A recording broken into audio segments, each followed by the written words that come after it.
This is a 1985 Honda Shadow VT1100C, and in this video I am going to show you the air cutoff valve hoses that connect from the air cutoff valve to the carburetor, and also the fuel line and vent hoses that connect directly to the carburetors.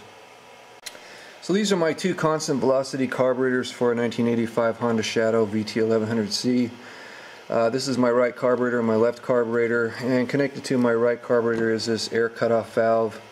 And then you have three hoses connected to the air cutoff valve labeled 1, 2, and 3. You can see hoses 1 and 2 connect directly to the right carburetor, and hose 3 connects to this T-fitting, and you have another hose that connects to the right carburetor right here, and this other hose swings around and connects to the left carburetor right here. In my last video I showed you these three hoses that connect to the air cutoff valve, but I made a mistake. I tried to do the video from memory because I didn't feel like taking everything off, and I forgot about this T-fitting. So I'm redoing the video. This will be a better video because I'll be able to show you more clearly where all the hoses go, and also show you the fuel line and the vent hoses.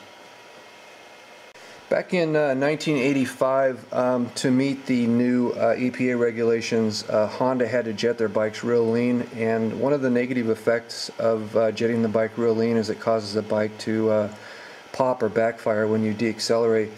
And Honda's solution to that problem was to come up with this air cutoff valve, and all this valve does is it senses when the bike is deaccelerating.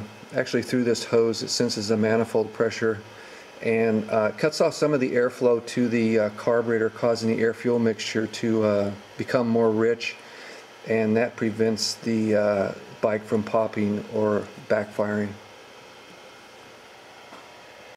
Now just quickly go through the hoses one more time on this air cutoff valve. You have three hoses, 1, 2, and 3 connected to the air cutoff valve. Hoses 1 and 2 connect to the right carburetor. Hose 3 goes to a T-fitting, which is right here. This hose goes to the right carburetor and connects right here. And this hose swings around and connects to the left carburetor right here.